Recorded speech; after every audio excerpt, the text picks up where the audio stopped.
जय बोलो देवादिदेव 1008 श्री भगवान महावीर स्वामी की जय जय जय। अहिंसा परमो धर्म की जय जय जय। परम पूज आचार्य गुरुवर श्री विद्यासागर जी महाराज की जय जय जय। बोले परम पूज्य गुणायतन प्रणेता मुनिवर श्री प्रमाण सागर जी महाराज की जय जय जय।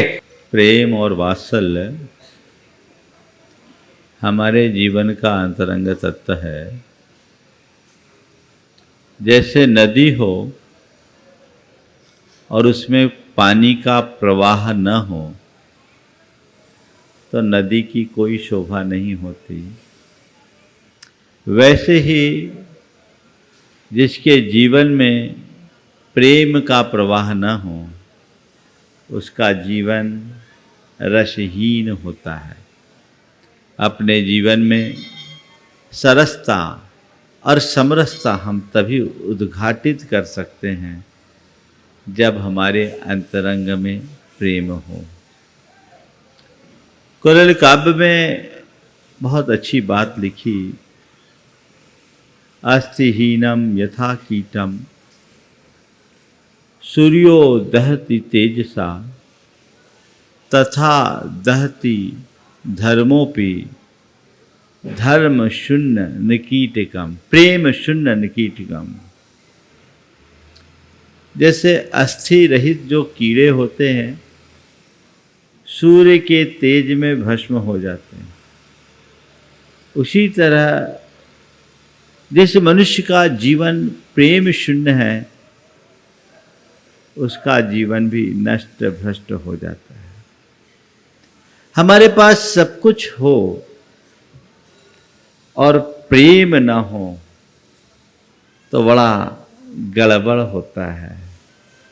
आचार्य कुंद ने हमें उसी प्रेम और वात्सल्य की भावना को बरकरार रखने के लिए मार्गदर्शन देते हुए कहा, जो कुणदिवच्छलतम तिन्हम साहून मोक्षमगम्मी तिन्हे साहून मोक्षमगम्मी सोवच्छल भाव जुदो सम्मादिठी मुने यब्बो।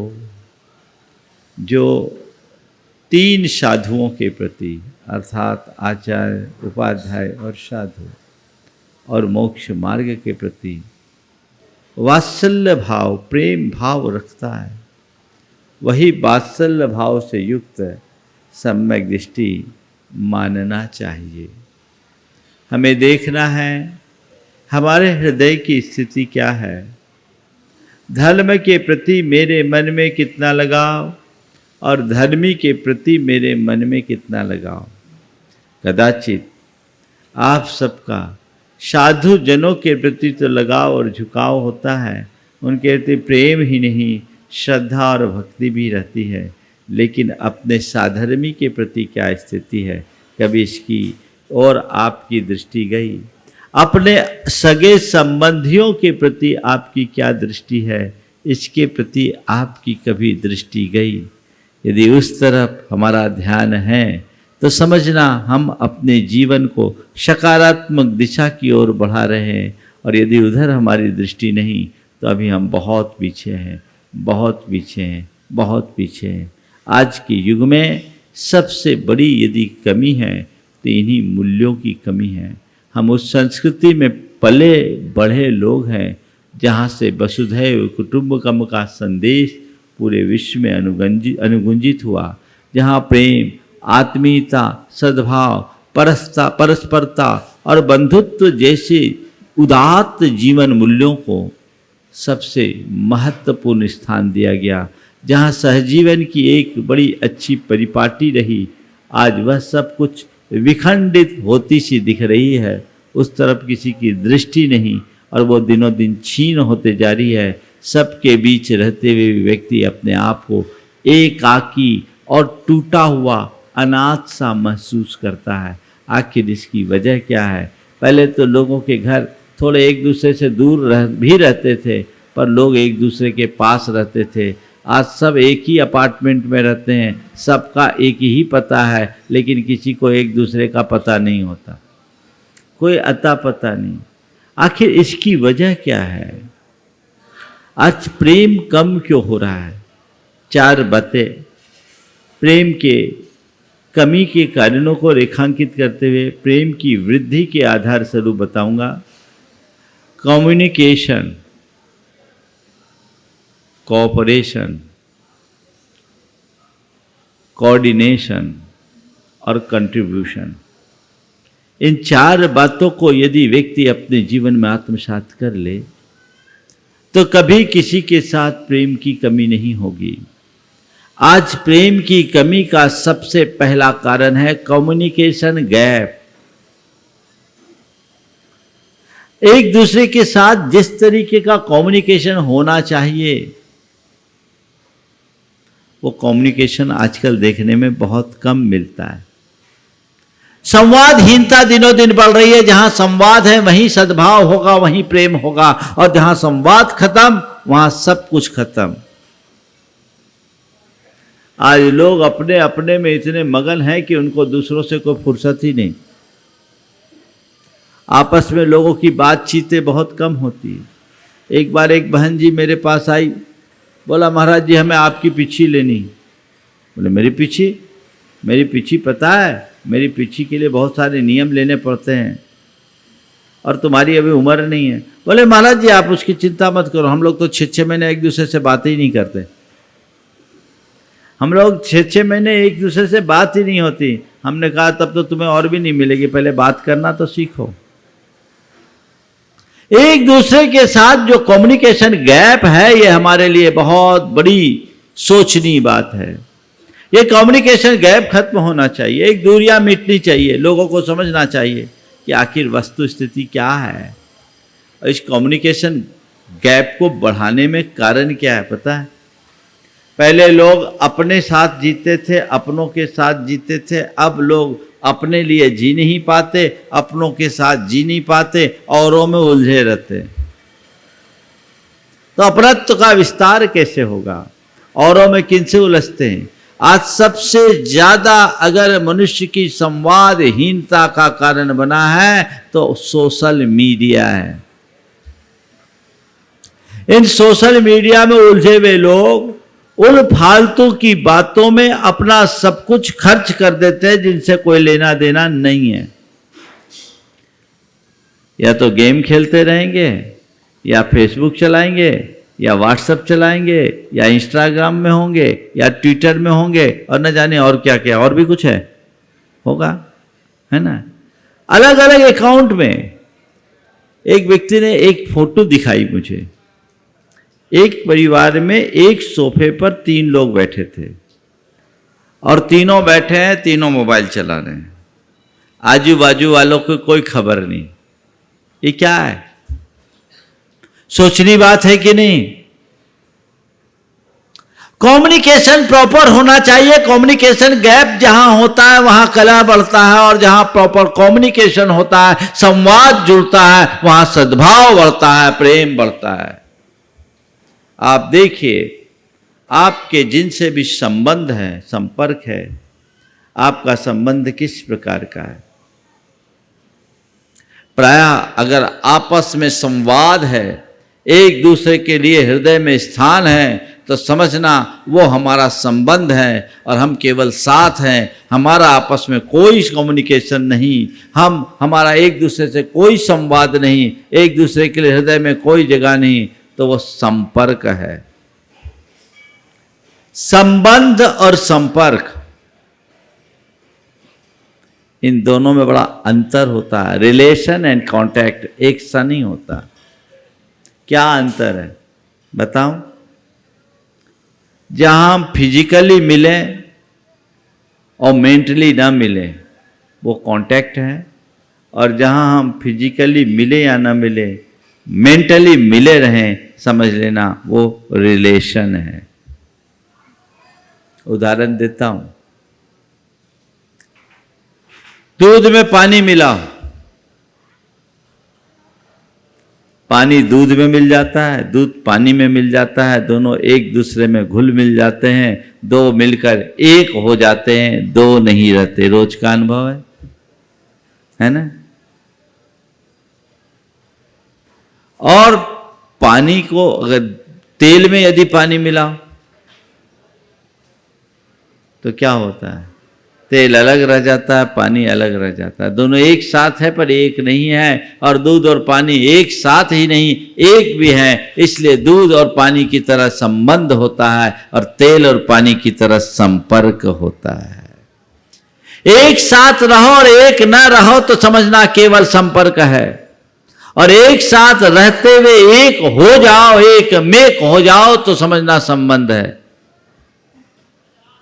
समझ गए? हलवाई दूध को तपा रहा था, दूध में उफान आया, इसलिए उफान आया कि पानी जल रहा था। पानी आया दूध के पास, कहा मुझे मिला लो, मेरा कोई मोल नहीं, तुम मिला लोगे, अपना लोगे तो मेरी भी कीमत बढ़ जाएगी। दूध ने कहा जाओ, हम दोनों साथ रहेंगे। और पानी दूध की बात मानकर दूध में आ गया और दूध ने उसका स्वागत किया। दोनों घुल मिल कर रहने लगे। हलवाई दूध को तपा रहा था, अचानक तपाया तो दूध को लगा, रे जिसको मैंने शरण दी उसे तपाया जा रहा है, ये ठीक नहीं होगा, ये आग मेरे साथी को तपा रही है, मैं इसे अभी बुझा के छोड़ूंगा। और दूध उबल गया, दूध में उफान आने लगा।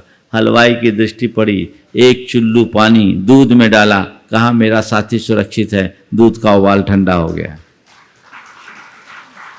दूध का उबाल ठंडा हो गया। एक दिन पानी तेल के पास गया और कहा भाई तुम्हारा बड़ा मोल है, मुझे कुछ पूछता नहीं, यदि मुझे थोड़ी जगह दे दोगे तो बड़ी कृपा होगी। तेल ने ऐंठ कर कहा तेरी कोई कीमत, तेरी कोई औकात की मेरे पास है, रहेगा? बोले चल आना है तो आ, मेरे पैरों के नीचे रहना पड़ेगा। बोले पाँव के तले ही सही, जगह मिल जाएगी, उसी में मैं कृतार्थ होऊंगा। पानी तेल में आया, तेल ऐंठ के उसके सिर पर बैठ गया। पानी तेल में आया और तेल ऐंठ कर उसके सिर पर बैठ गया। फिर क्या था? दिया जलाया, पानी नीचे पड़ा रहा, तेल जल गया। दिया जलाया, पानी नीचे पड़ा रहा, तेल जल गया। बात केवल इतनी सी है समझने की। आप देखिए आपकी स्थिति कैसी है, दूध और पानी की तरह या तेल और पानी की तरह। अगर दूध और पानी की तरह है तो समझना जीवन सकारात्मक दिशा की ओर बढ़ रहा है, और तेल और पानी की तरह है तो अभी हम नकारात्मक दिशा में हैं। संपर्क नहीं, संबंध होने चाहिए। एक साथ रहने में मजा नहीं है, एक मेक होकर रहने में मजा है। उसके लिए प्रॉपर कम्युनिकेशन होना चाहिए। पहले लोग कितने भी व्यस्त रहते थे, बैठ करके आपस में गपशप किया करते थे। अब तो लोगों को समय ही नहीं, आए तो टीवी ऑन हो गया या मोबाइल ऑन हो गया। और अब तो पहले तो थोड़े बहुत खाते पीते वक्त भी दो चार बातें हो जाती थी। अब वो लोग सब्जी के साथ भोजन नहीं कर, रोटी नहीं खाते, मोबाइल के साथ खाते। उस समय भी उनको कुछ नहीं, सामने वाले ने क्या बनाया क्या परोसा कुछ नहीं, कुछ बोल रहे हूँ हाँ, या तो टीवी देख रहे हैं, मोबाइल चला रहे और खा रहे। आखिर इसकी जरूरत क्या है? पहला संवाद उनसे रखो जिनके तुम साथ हो, बाकी संवाद बाद में। अपना कम्युनिकेशन निज से बनाओ, और जिन्हें तुमने अपना बना रखा है उनसे बनाओ, फिर औरों से बनाओ, तब जीवन धन्य होगा। सच्चे अर्थों में देखा जाए तो खुद के साथ भी खुद का संवाद नहीं। लोगों को इतना समय ही नहीं कि खुद से भी बात कर सके, औरों की बात तो जाने दीजिए। अपा धापी ऐसी होड़ कि मत पूछो, भागम भाग, समय नहीं है, सब व्यस्त है, काम भी नहीं है, फिर भी समय नहीं है। रत्ती भर काम नहीं है, क्षण भर की फुर्सत नहीं। कैसे सुबह से शाम होती है पता ही नहीं, जिंदगी तमाम हो जाती, किसी को कुछ आता ही पता नहीं। ये भागम भाग आखिर किस लिए? ऐसी आपाधापी आखिर क्यों कर? मनुष्य को यहां बहुत समझने की जरूरत है। क्यों? कम्युनिकेशन प्रॉपर होना चाहिए, और जब आप एक दूसरे के साथ अपना संवाद बनाए रखेंगे तो सुख दुख की बातें होगी, और यदि एक दूसरे के पीछे कोई मिसअंडरस्टैंडिंग होगी तो वो भी क्लियर होगी। गलत फहमी हमें एक दूसरे से दूर करती है और संवाद एक दूसरे के निकट लाता है। यदि किसी के प्रति तुम्हारे मन में कम्युनिकेशन गैप हुआ है, उसे पूरा करो, गैप मत रहने दो, खुल करके बातें करो, समझो, ये बहुत जरूरी है। आजकल घर परिवार में किसी को किसी से बात करने की फुर्सत नहीं। देखिए क्या स्थिति होती है। एक लड़की जो एक नॉन जैन लड़के के साथ विवाह करने के लिए उतारू हो गई, उसके पिताजी एक बड़े एडवोकेट थे, अपने शहर के लीडिंग प्रैक्टिशनर थे, बड़ा नाम था उनका। वो उसको लेकर मेरे पास आए, काफ़ी समय बाद आए और मेरे पास आकर अपना वकीली तर्क देकर कहा कि महाराज जी, इससे पूछो कि एक लड़के के साल भर के प्यार के पीछे हमारे 20 साल के प्यार को क्यों भुला दी। साल भर के प्यार के पीछे हमारे 20 साल के प्यार को क्यों भुला दी। उस लड़की ने जो जवाब दिया वो हमें अंदर से हिला दिया। बोला महाराज जी, इनसे पूछो, ये जानते कहाँ प्यार क्या होता है। इनको ये प्यार की बात करते हैं, हमारे पापा के पास प्यार है कहाँ। इनको क्लाइंट और कोर्ट और अपनी सामाजिक बातों के अलावा इनके पास फुर्सत कहाँ है। इनको कभी ये लगा कि इनकी बेटियां भी हैं, इनके बेटे भी हैं, इनको टाइम कहाँ। महाराज जी कहने को ये कहते हैं पर इनको कभी टाइम नहीं। हफ्तों हो जाती, हम तो इनका चेहरा तक नहीं देख पाते, बातों की बात करते हैं। महाराज मैं बहुत आगे निकल चुकी, मुझे घर में प्यार नहीं मिला और जिसका प्यार मिला मैं उधर चले गई। बात सोचने की, हालांकि मैंने उसको अपने तरीके से समझाया, लेकिन ये एक बहुत गंभीर बात है। जब माँ बाप अपने बच्चों के लिए प्रॉपर समय नहीं देते, माँ बाप का अपने बच्चों से ठीक तरीके से संवाद नहीं जुड़ता, तो बच्चों का फिर कहीं और कनेक्शन जुड़ जाता है और वो बहुत खतरनाक बन जाता है। इसलिए प्रेम की नींव डाले रखना चाहते हैं तो कम्युनिकेशन को प्रॉपर बना करके रखिए, उसमें कोई कमी मत होने दीजिए। आजकल तो क्या करे, हर किसी में कम्युनिकेशन गए, पति पत्नी में बातचीत नहीं, भाई भाई में बातचीत नहीं, पिता पुत्र में बातचीत नहीं, तो आखिर जीवन कैसे चलेगा। आप लोगों में क्या होती, पहले बकबक होती है फिर मौन हो जाते हैं, है ना। माने पहले झगड़ते हो फिर दूरी कर लेते हो। ये चीज ठीक नहीं है, ना बकबक हो ना मौन। सही संवाद अपने जीवन में बने रहना चाहिए और ठीक रीति से संवाद बनाकर रखेंगे तो वो हमारे जीवन की एक स्थायी उपलब्धि का आधार बनेगा और हमें उस तरफ तत्परता से लग जाना चाहिए। वही हमारे जीवनोत्कर्ष का आधार है।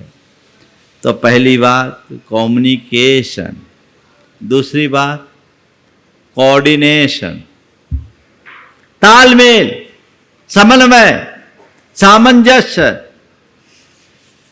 परिवार के 4 सदस्य, चारों में अगर आपस में कोऑर्डिनेशन है तो परिवार का स्वरूप कुछ और होगा। समाज में 100 लोग हैं और 100 लोगों का आपस में कोऑर्डिनेशन है तो उसका स्वरूप कुछ और होगा। और आपस में लोग रहें और कोऑर्डिनेशन ना हो तो मामला बड़ा गड़बड़ हो जाएगा। कल हमने सितार का उदाहरण दिया था। सितार में 7 तार होते हैं, 7 तार अलग अलग होते हैं, लेकिन जब उन पर उंगली चढ़ाई जाती है तो वो सब संवेद स्वर छोड़ते हैं। क्यों? उनका इंटरनल कोऑर्डिनेशन है,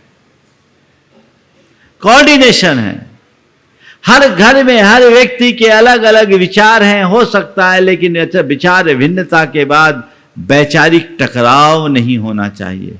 वैचारिक टकराव से बचने का पूर्ण प्रयास करना चाहिए। सब मिलजुल करके रहे, हिल मिल कर रहे, सबका एक दूसरे के साथ कोऑर्डिनेशन हो तो जीवन का मजा ही कुछ और होता है। एक सज्जन ने बताया, बोले महाराज जी परिवार में कोऑर्डिनेशन कैसा होना चाहिए। हमने देखा एक सज्जन के यहाँ अचानक बोले हम लोग आ गए और घूम घाम के आए, भटक गए थे, महाराज के दर्शन के निमित्त से निकले थे, लोकेशन मिली नहीं थी, सुबह से शाम तक भटके। हमारी साथ की बात बता रहा हूँ। और लोग आए और शाम को 5 बज गए, दिसंबर का महीना था, 5:30 पे अंधेरा हो जाता।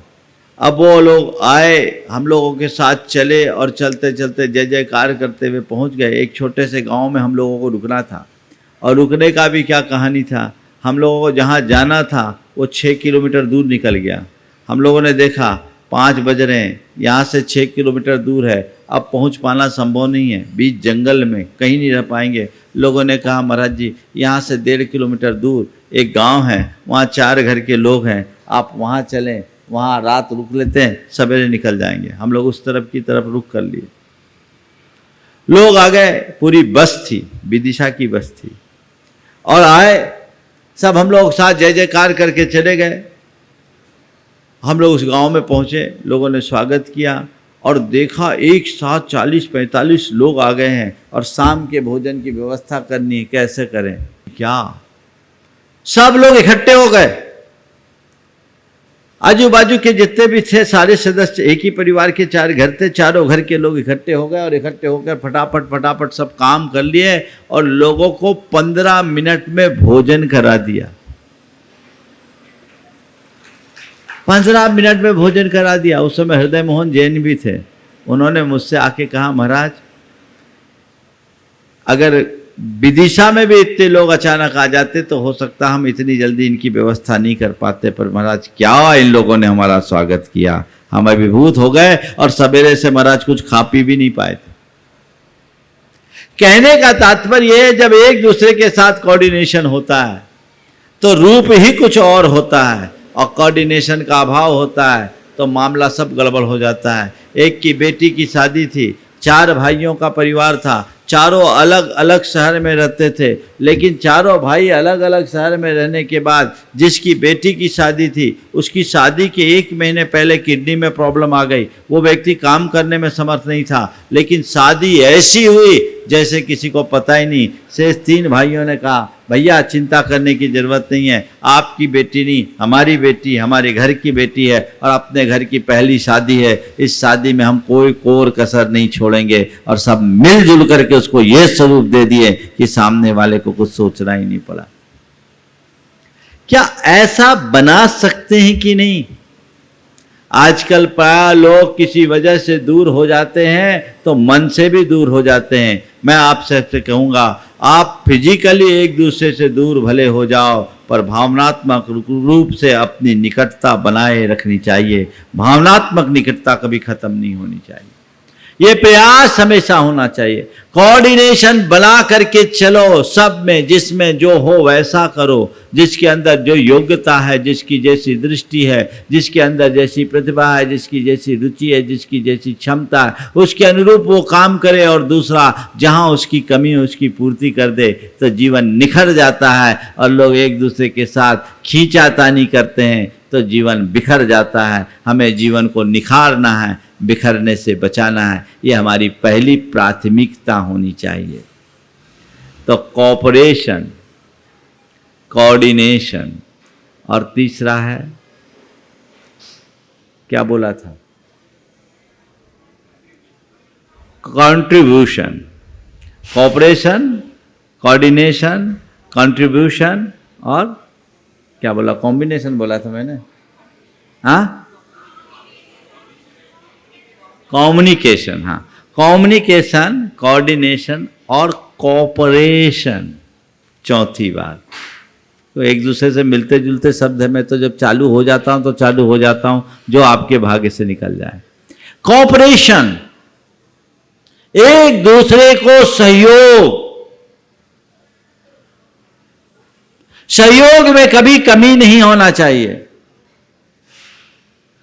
जहां जब जिसको जैसी जरूरत पड़े सहयोग दो। परिवार में यदि किसी को जरूरत है तो सहयोग के लिए खड़े रहो, समाज में यदि किसी को जरूरत है तो उसके लिए खड़े रहो, तब तुम कुछ अच्छा कर पाओगे। जहां सहयोग देने की परिपाटी होती है वहां सतत उन्नति होती है, और जहां सहयोग की परिपाटी नहीं होती उनका निश्चित पतन होता है।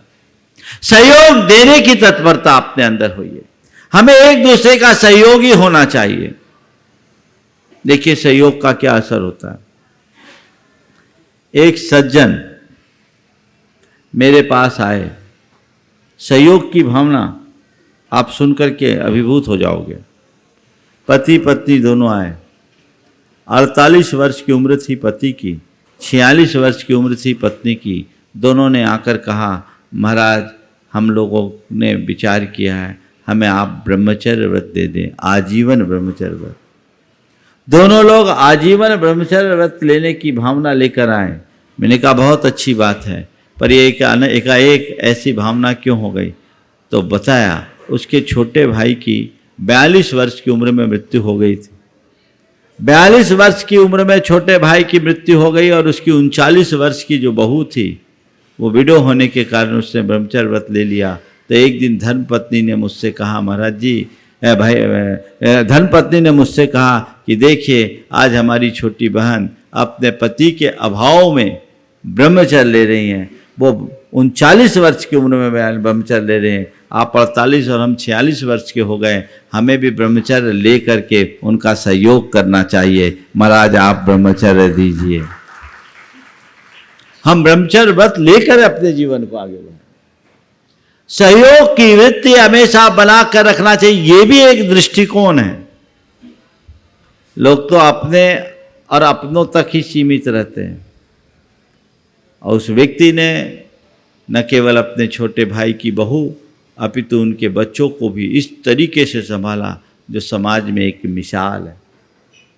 सहयोग होना चाहिए, जहाँ सहयोग होता है वहाँ प्रेम अपने आप बनता है।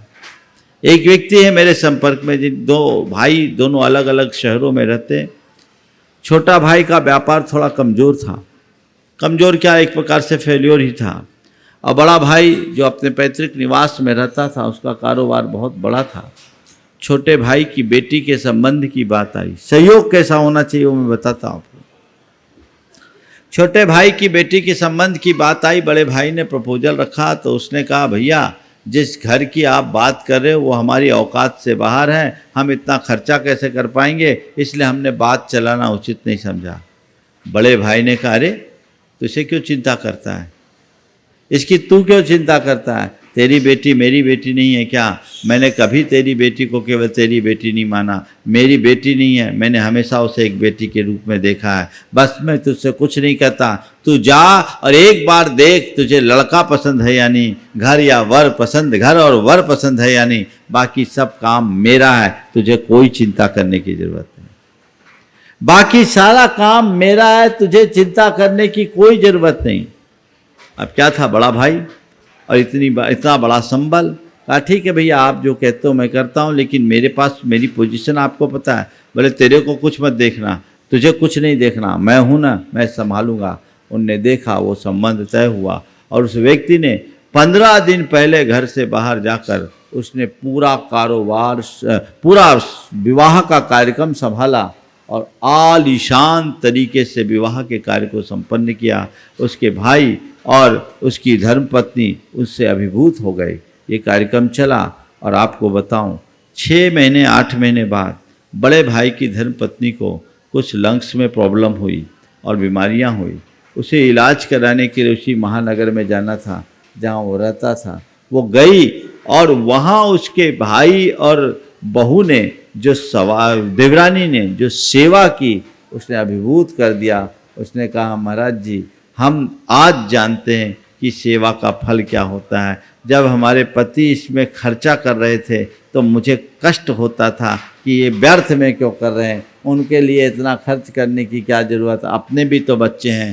पर आज मुझे लगता है ये जो हमने किया ये बहुत कम किया, जो हमें मिला है वो करोड़ों खर्च करके भी नहीं पाया जा सकता। ये कोई किस्से नहीं है, जीवन के यथार्थ हैं। हमें ऐसा उदाहरण प्रस्तुत करना चाहिए, जरूरत हो कोऑपरेशन करो, एक दूसरे को कोऑपरेट करो। वो किसी भी रूप में हो सकता है। घर में भी अगर कोई काम पड़ गया तो कोऑपरेट करो, उसका काम वो करे, मेरा काम मैं करूं, ठीक है, लेकिन जरूरत पड़ जाए तो तेरा काम भी मैं कर दूं, सबका काम भी मैं कर दूं। लेकिन कहाँ, आजकल तो तब सुन करके बड़ा आश्चर्य होता है जब एक युवक ने मुझसे आके कहा महाराज मेरी धर्मपत्नी कहती है कि मेरी शादी तुमसे हुई है, तुम्हारा सब काम करूंगी, पर तुम्हारे माँ बाप का मैंने ठेका नहीं लिया है। अब बोलो ऐसे को क्या बोलूँ, मेरी शादी तुमसे हुई है, मैं तुम्हारा सब काम करूंगी, पर तुम्हारे माँ बाप का मैंने ठेका नहीं लिया है। जिनकी ऐसी मानसिकता, उनके साथ क्या मतलब रह गया विवाह का। विवाह तो हमारे परिवार और समाज की धुरी है जिसके बल पर सहजीवन और परस्परता जैसे मूल्यों को आगे बढ़ाया जा सकता है। जब वही खंडित हो जाएगा तो बचेगा क्या। ये बिगड़ती हुई सोच का विकृत परिणाम है। इसके प्रति हमें बहुत बहुत गंभीरता से सोचना चाहिए और उसी अनुरूप अपने जीवन को आगे बढ़ाना चाहिए। तो हम एक दूसरे का पूरा सहयोग करें, कोऑपरेशन होना चाहिए। एक बात ध्यान रखना, हमारा जीवन एक दूसरे के ऊपर निर्भर है। कब कौन काम आ जाए कोई पता नहीं। आज तुम दूसरों के काम में आओगे तो कल दूसरा तुम्हारे काम में आ सकता है। आज तुम जिसको एकदम व्यर्थ समझते हो, कल वो तुम्हारे लिए बहुत उपयोगी हो सकता है। इस बात को भूलना नहीं। इसलिए जब तक साधन संपन्न हो, अनुकूलताएं जहाँ जिसको जैसी जरूरत हो, कोऑपरेट करें। कोऑपरेशन में कोई कोताही न रहने दें। ये बहुत बड़ी जरूरत है। इसमें किसी भी प्रकार की शिथिलता उचित नहीं। और आखिरी बात है कंट्रीब्यूशन, हमारा योगदान। सहयोग ऊपरी होता है, लेकिन कंट्रीब्यूशन जो होता है वो उससे ऊपर। मैं कंट्रीब्यूट करूं समाज के लिए, समाज का मेरे जीवन के निर्माण में बहुत बड़ा कंट्रीब्यूशन है, तो मुझे चाहिए कि मैं समाज के लिए कुछ कंट्रीब्यूट करूं। मेरे परिवार का मेरे जीवन के निर्माण में बहुत बड़ा कंट्रीब्यूशन है, तो मुझे चाहिए कि मैं अपने परिवार के लिए कुछ कंट्रीब्यूट करूं। अगर मैं मुनि हूं, मेरे जीवन के निर्माण में मेरे गुरु का और मेरे संघ का बहुत बड़ा कंट्रीब्यूशन है, तो मेरी जिम्मेदारी है कि मैं अपने संघ के लिए, मैं अपने गुरु के लिए कुछ न कुछ कंट्रीब्यूट करूं। ये भाव मन में आता है? थोड़ा सोचो, तुम्हारे जीवन के निर्माण में तुम्हारे समाज की कोई भूमिका है कि नहीं है? हाँ, है? बोलो, समाज ने क्या दिया हमको? हम तो महाराज खुद माँ बाप ने पाल पोस के बड़ा किया, अपनी मेहनत से पढ़ लिख कर खड़े हुए, और आज जो कुछ भी किए हैं हम सेल्फ मेड हैं। क्या है? सेल्फ मेड है। समाज ने कुछ दिया कि नहीं दिया? बोलो, हाँ, क्या दिया? हाँ, मान सम्मान तो इसलिए दिया क्योंकि हमारे अंदर एबिलिटी थी। एक भिखारी को कौन पूछता है? फटीचर भरा घूमता रहता है। समाज का मेरे जीवन में कोई योगदान नहीं है। क्या है? क्या है? हाँ, बहुत सुंदर। समाज का सबसे बड़ा योगदान हमारे जीवन के लिए यही है कि ये समाज है जिसके कारण आज हम एक सभ्य नागरिक बन सके हैं, एक अच्छे इंसान बन सके हैं। हमारे जीवन के निर्माण में समाज का सबसे बड़ा योगदान है। अगर समाज हमारे साथ नहीं होता, हमारे इर्द गिर्द समाज नहीं होता, समाज का लिहाज नहीं होता, हमारे अंदर सामाजिक सरोकार नहीं होते, संस्कार नहीं होते, तो आज लुच्चे, लफंगे, आवारा, अपराधी बनकर घूमते फिरते। बोलो, है तुम पर ये योगदान? बोलो, एहसास करते हो कि मेरे जीवन के निर्माण में समाज का योगदान है, तो समाज को योगदान देना मेरी जिम्मेदारी है। कभी मन में ख्याल आता है? शायद नहीं। और यही मनुष्य के जीवन की बड़ी दुर्बलता है। अगर मेरे जीवन के निर्माण में समाज का योगदान है, तो मेरी जवाबदेही है कि मैं समाज के निर्माण में अपना योगदान दूं। ये हमेशा मन में भाव होना चाहिए, ताकि मैं समाज को आगे बढ़ा सकूं। मैं एक स्थान पर था, एक सामाजिक कार्यक्रम था, और वहां के एक बहुत बड़े एडवोकेट थे। वो एडवोकेट मतलब बड़े लब्ध प्रतिष्ठित, मध्य प्रदेश की ही बात है, स्थान का नाम नहीं ले रहा हूं। और मध्य प्रदेश में एक नामी वहाँ के कांग्रेस कमेटी के वे लीगल एडवाइजर भी थे, बड़ी अच्छी हैसियत वाले। मेरे पास आए, लोगों ने कहा महाराज जी इनको इस कार्य में जोड़ना बहुत अच्छा होगा। मैंने जब उनसे बातचीत की तो उन्होंने बहुत अच्छी बात कही, आंखें भर आई। बोले महाराज मैंने बहुत अभावों में पढ़ा है, समाज ने मुझे पढ़ा करके बड़ा किया है, मेरे ऊपर समाज का बहुत बड़ा ऋण है। आज आप मुझे जिस काम के लिए जोड़ रहे हैं, मैं समझता हूँ मेरे कर्जे को उतारने में एक छोटा सा कारण बनेगा। मैं जरूर करूँगा, मैं जरूर करूँगा, मैं जरूर करूँगा। ये मन में भाव होना चाहिए। कंट्रीब्यूशन मुझे देना है। आप कंट्रीब्यूशन लेने के लिए तो आगे हैं, उसको मुझे कंट्रीब्यूट करना चाहिए। मुझे क्या कंट्रीब्यूट करना है ये भी तो देखो। मेरे जीवन के निर्माण में मेरे परिवार का बहुत बड़ा योगदान है कि नहीं है? सबसे बड़ा योगदान माँ बाप का है, जिन्होंने तुम्हें जन्म दिया, जीवन दिया, संस्कार दिया। आज जो कुछ भी हो तुम, वो माँ बाप के कृपा के प्रसाद से हो। मानते हो? मानते हो? मेरे शरीर के मेरे शरीर का एक एक बूंद खून मेरे माँ बाप की कृपा का प्रसाद है। मानते हो? तो मेरे माँ बाप ने मेरे जीवन में इतना बड़ा उपकार किया, उनका इतना बड़ा कंट्रीब्यूशन है। हालांकि माँ बाप कभी नहीं कहते कि मैंने तेरे उपकार किया, पर यह एहसास हमें होना चाहिए हमने उनके लिए क्या दिया। क्या दिया? बुढ़ापे में धक्का, वृद्धाश्रम का मुख। क्या दिया? उपेक्षा, तिरस्कार, अपमान, अनादर। बोलो, कंट्रीब्यूशन होना चाहिए कि नहीं? और माँ बाप को क्या कंट्रीब्यूट करोगे? केवल उनके भरण पोषण की जिम्मेदारी नहीं। आजकल के माँ बाप इतने सक्षम हैं कि वो तुम्हारा अपने रिटायरमेंट के बाद भी उनका क्या, तुम्हारा भरण पोषण करने में समर्थ होते हैं। आज भी मैं बहुतों को जानता हूँ जो रिटायर होने के बाद भी अपने बच्चों को पैसा देते हैं, रिटायर होने के बाद भी देते हैं। उनको तुम्हारे भरण पोषण की उतनी जरूरत नहीं है। अगर उनको कोई जरूरत है तो तुम्हारे श्रद्धा और समर्पण की है, तुम्हारे मान सम्मान की है, तुम्हारे विनय बहुमान की है, जिसका आज नितांत अभाव होता जा रहा है। और उसके कारण उनके चेहरे पर मायूसी दिखती है, बेबसी दिखती है, लाचारी दिखती है। मैं एक महानगर में था, एक सज्जन आए जो अरबपति थे, बहुत बड़ी कंपनी के मालिक थे। उन्होंने भरी आंखों से मुझसे कहा, महाराज जी हमारे पास सब कुछ है पर हमारा कोई नहीं। हमारे पास सब कुछ है, हमारा कोई नहीं। आज लगता है कि हम जो पैसे कमाने में अपना जीवन खपा दिए, यदि अपने जीवन में प्रेम बढ़ाने में लगाया होता तो आज हमारा जीवन कहीं कुछ और होता। कंट्रीब्यूशन होना चाहिए।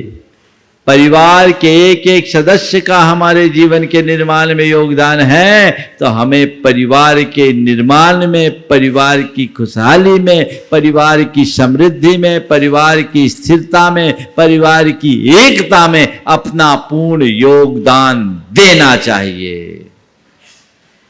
यदि हर व्यक्ति अपने इस तरह की जवाबदेही को समझ ले तो क्या कभी परिवार विखंडित होगा? विखंडित तभी होता है जब व्यक्ति का स्वार्थ उसके आड़े आ जाता है, वहां छल कपट हावी हो जाते हैं और मामला सब गड़बड़ हो जाता है। ऐसी गड़बड़ी से हमें अपने आप को पूरी तरह बचा करके रखना चाहिए। आज हम हैं, हर पल अपने गुरु के प्रति कृतज्ञ होते हैं, अपने संघ के प्रति कृतज्ञ रहते हैं और इस बात का हर पल ये ध्यान रखते हैं कि हमारे जीवन के निर्माण में हमारे गुरु का, संघ का जो योगदान है, मुझे उसकी पूर्ति हमेशा करनी है और ऐसे वैसे भी नहीं करना है।